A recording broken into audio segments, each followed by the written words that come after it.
जय गजानन जयतो संस्कृतम. रसास्वाद अन्योक्तींचा या मालिकेमधली आपल्या समोर असणारी पुढची अन्योक्ती आम्रफलान्योक्ती. आंब्याच्या फळाला उद्देशून अन्योक्ती केलेली आहे आणि त्या निमित्ताने एका पद्धतीने आपल्या समोर एक विचार त्यांनी मांडलेला आहे. कशाला म्हटलेलं आहे? आम्रफल कशा करता वापरलं सांग, लक्षात घ्या.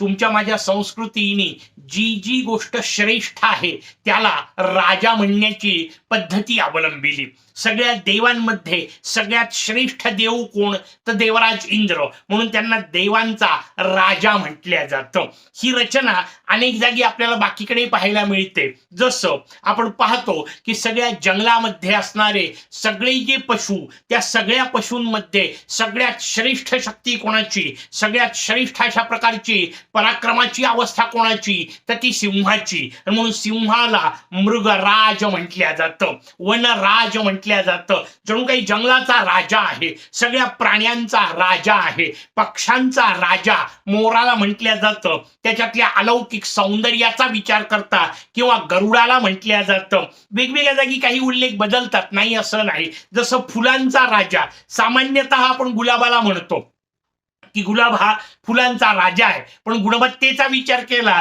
तर कमळाला खरं तर फुलांचा राजा म्हणायला पाहिजे. पण ते नेमकं कोणाला म्हणायचं याच्या वादात पडायची आपल्याला गरज नाही, त्यातली श्रेष्ठता समजून घ्यायची. तसं फळांचा राजा कोण असं म्हटलं तर आपण निर्विवादपणे सांगू शकतो आम्रफल. कारण आंब्याचं फळ जितकं सुंदर आहे तितकं कोणतंच फळ अद्वितीय नाही. त्याचे वेगवेगळे पैलूही आपल्याला समजून घेता येतील. त्या आम्रफलाचा विचार केला. नुसत्या फळाचाच नाही, राजा का म्हटलं ते आपल्याला व्यवस्थित समजून घ्या. राजा शब्दाचा अर्थ जो इतरांपेक्षा केवळ श्रेष्ठ आहे असं नाही, जो इतरांना सांभाळून घेणारा आहे, न्याय देणारा आहे, त्यांना योग्य त्या पद्धतीने संरक्षण देणारा आहे. आणि या सगळ्याच्या मधून शेवटची महत्वाची गोष्ट, सगळ्यांना आनंद देणारा आहे. जो आनंद देतो ना तो राजा. आंबा सगळ्या फळांमध्ये, तो वृक्ष सगळ्या वृक्षांमध्ये सर्वाधिक आनंद देणारा आहे. म्हणजे काय, थोडंसं आणखीन वेगळ्या पद्धतीने समजून घेऊ आणि मग आपल्याला श्लोकावर नेमकेपणाने लक्षात येईल की काय म्हणायचंय सुभाषितकारांना. लक्षात घ्या, तुम्हाला आम्हाला आनंद शब्दापेक्षा थोडा खालचा शब्द वापरतो म्हणजे नेमकं लक्षात येईल. सुख मिळवण्याचे 5 मार्ग आहेत. शब्द, स्पर्श, रूप, रस आणि गंध या 5 मार्गांनी आपण सुख मिळवतो. चांगल्या संवेदना, आनंददायी संवेदना, आपल्याला सकारात्मक उल्हसित करणाऱ्या, प्रसन्न करणाऱ्या संवेदना मिळतात आणि म्हणून त्याला स्वाभाविक पंच ज्ञानेंद्रियांच्या माध्यमातून मिळणारे सुख असं आपण म्हटलं. आंब्याच्या झाडाचं वैशिष्ट्य पहा. इथे आपल्याला फळाचा विचार फक्त करायचा आहे, पण निमित्ताने झाडाचं आपल्याला सांगतो. आंब्याचं झाड का राजा, तर त्याचं उत्तर या 5ही अंगांनी ते आपल्याला आनंदित करतं. शब्द म्हटला तर तिथं कोकिळ निवास करतो, त्याच्यामुळे कोकिळेचा आवाज या दृष्टीने आम्रवृक्ष आपल्याला शब्दांचा आनंद देतो. स्पर्श, त्याची सावली अत्यंत शांत थंडगार असते म्हणून स्पर्शाचा आनंद मिळतो. कोवळी लुसलुशीत पालवी हात लावायला अत्यंत आनंददायी असते म्हणून स्पर्शाचा आनंद मिळतो. शब्द, स्पर्श, रूप, डोळ्यांना सगळ्यात आनंद देणारा रंग हिरवा असतो आणि तो गडद हिरवा रंग आंब्याच्या झाडाचा असल्यामुळे आंब्याच्या झाडाचं रंगाच्याही दृष्टीने रूप म्हणजे डोळ्यांना आनंद देण्याचा विषय आहे. नवीन लाल पालवी जेव्हा फुटते तेव्हा त्याचं एक वेगळं सौंदर्य आहे आणि या दोन्ही पद्धतीने नजरेला आनंद. कारण तसे 3 टप्प्यामध्ये ते रंग पाहायला मिळतात. पहिल्यांदा लाल पालवी येते, मग ती कोवळी हिरवी अशा प्रकारची होते आणि मग गडद हिरवी अशा प्रकारची होते आणि तिन्ही अवस्थेमध्ये डोळ्याला आल्हाद देते. म्हणून रूप म्हणजे दिसणे याही अर्थाने आंबा श्रेष्ठ आहे. रस बोलायचंच काम नाही, जगातलं एकमेव असं फळ आहे की जे कच्च आणि पिकलेलं दोन्ही अवस्थेत खाता येतं. फळाबद्दल आपण बोलणारच आहोत म्हणून दोन्हीकडे खाता येणार. बाकी कुठल्याच फळाला ही सोय नाहीये, लक्षात घ्या. उरलेले फळं पिकल्यावर कदाचित अत्यंत सुंदर लागत असतील, पण कच्चे खायला गेले तर तोंड तुरट पडणार आहे, नाही खाता येत, त्याचा आस्वाद नाही घेता येत. एकमेव फळ आहे आंबा जे कच्च असताना कैरी म्हणूनही आस्वाद्य आहे आणि पिकल्यावर तर विषयच नाही. हा जो भाव आहे तोही आपल्याला समजत आहे. रस आणि शेवटचा विषय आहे गंध. पिकलेल्या आंब्याचाही ज्याचा उल्लेख आपल्याला सुभाषितकार करणार आहे आणि आणखीन गंधाचा एक विषय म्हणजे त्याच्या आधी येणारा मोहोर. त्याचा सुगंध कमालीचा अप्रतिम आहे. भगवान मदनाने 5 बाणांमध्ये एक स्थान द्यावं इतका तो आंब्याचा मोहोर अद्वितीय आहे, अलौकिक आहे. म्हणून शब्द, स्पर्श, रूप, रस आणि गंध या 5ही मार्गाने आंबा आनंद देत असल्यामुळे आंबा खऱ्या अर्थाने राजा आहे. कल्पवृक्ष आपल्याकडे त्या वृक्षाला म्हटल्या गेलं. अनेक वृक्षांना म्हणतात, त्याच्या गुणधर्माचा विचार करताना कल्पवृक्ष म्हणण्याची पद्धत आहे. म्हणून आपल्याकडे कडुलिंबाला कल्पवृक्ष म्हणतात, कारण अत्यंत दिव्य अशा प्रकारची औषधी गुणधर्म आहेत. मंदार वृक्षाला सुद्धा कल्पवृक्ष म्हटल्या जातं, पारिजातकाला सुद्धा कल्पवृक्ष म्हटल्या जातं. तसं आंब्याला, नारळालाही म्हणतात, आंब्यालाही कल्पवृक्ष असं म्हटल्या जातं. हा जो कल्पवृक्ष याचा अर्थ सगळ्या अंगांनी आनंद देणारा त्या वृक्षाचं, त्याच्यात फळाचा विचार केला. कारण ती परिणत अवस्था आहे वृक्षाची. ही रचना आपण यापूर्वी पाहिली की पहिल्यांदा अंकुर तयार झाला, त्याचं रोपटं झालं, रोपट्याचं रोप आणखी मोठं झालं, त्यानंतर त्याचा वृक्ष झाला, पानं लागले, फुलं लागले, फळं लागले. कुठल्याही वृक्षाचं फळ लागणे आणि ते फळ परिपक्व होणे ही परिणत अवस्था आहे. कारण त्यात पुन्हा बी पासून सुरू झालेला प्रवास पुन्हा बी पर्यंत पोहोचलेला आहे, पूर्णत्व येते. म्हणून त्या अंगाने विचार केला फळाचा. फळाचा विचार करत असताना आम्रफलाचं वर्णन करताना सांगताय किती सुंदर आहे हे फळ, किती वेगवेगळ्या अंगाने त्याचा विचार करता येतं. 3 अंगांनी विचार केलेला आहे आणि ती रचना आपल्या समोर सांगतायत, म्हणतायत दिंग मंगलम परिमलैहि सुरभी करोषी. पहिला हिशोब सांगितला, दिग्मंडल म्हणजे सगळ्या दिशा, 10 दिशांना त्याचा सुगंध पसरतो, परिमल सुगंध, सुरभी करोषी तू सगळ्या दिग्मंडलाला, आकाशाला सुगंधित करून टाकतोस. कारण जेव्हा तुझे फळं पिकतात तेव्हा त्या पिकलेल्या आंब्याचा जो सुगंध पसरतो तो 10 दिशांमध्ये पसरलेला आहे. आणि म्हणून सगळं वातावरण आजूबाजूचं तू सुगंधित करतो. पहिला हिशोब सांगितला. त्याच्या गंधाचा हिशोब सांगितला. पहिला गुण गंध सांगितला. पहिल्यांदा गंध का सांगितला? चंदनाच्या वेळा आपण त्याचं चिंतन केलंय, तो लांबूनही घेता येतो आणि म्हणून लांबून घेता येणाऱ्या गंधाचा विचार पहिल्यांदा केला. आंब्याच्या फळाचं गंध म्हणजे सुगंध कमालीचा आकर्षक आहे आणि त्या गंधाने तो आजूबाजूचं सगळं वातावरण भारावून टाकतो. पहिला हिशोब सांगितला. दुसरा हिशोब सांगितला, सौंदर्यम आवहसी लोचन लोभनीयम. पहिला आनंद सांगितला गंधाचा, नासिकेला आनंद.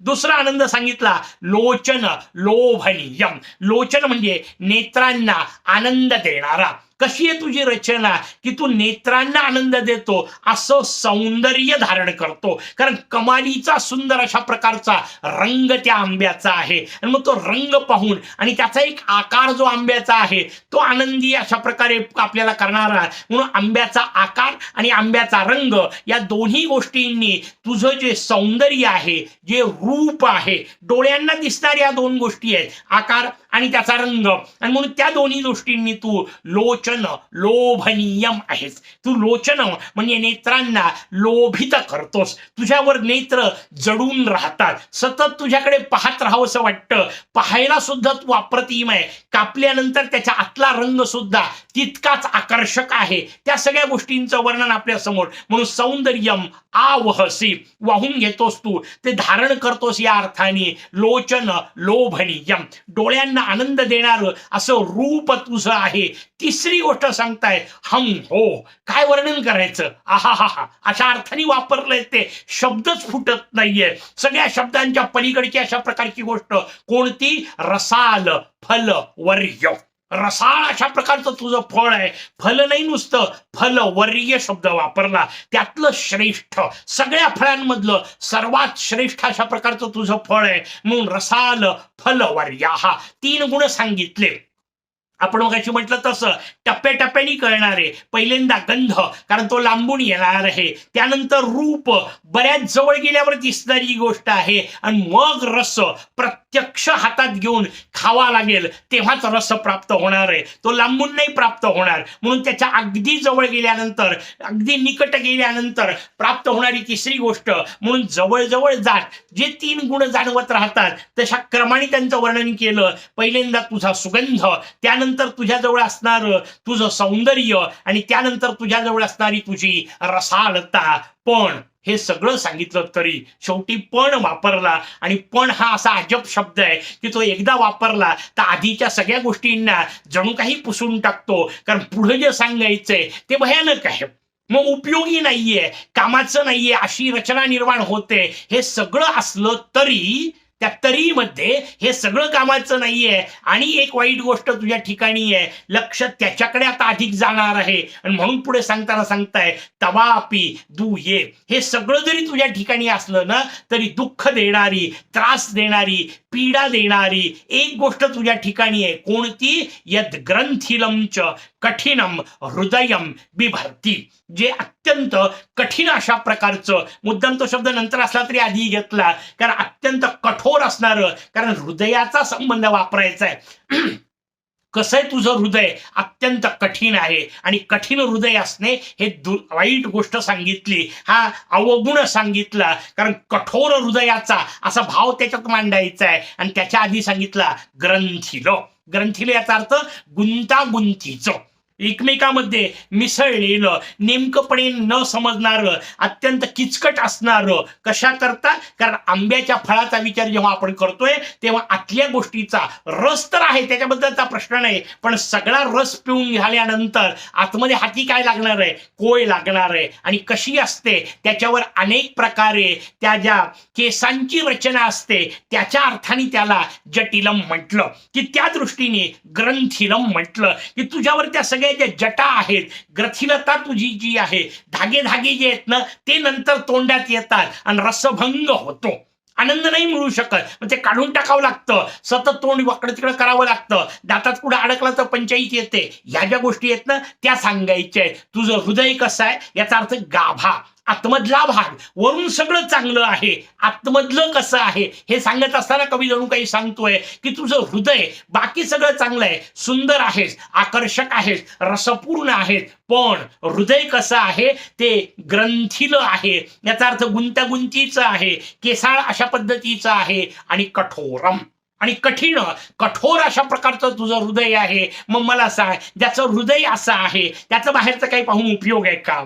हा जो प्रकार आहे तो वेगळ्या अर्थाने, अर्थात आंब्याच्या फळाला नाही नावं ठेवायचे, कारण आपण पाहिलं की या सगळ्या अन्योक्ती सामान्यतः कुठल्या तरी राजाच्या दरबारात तयार होतात.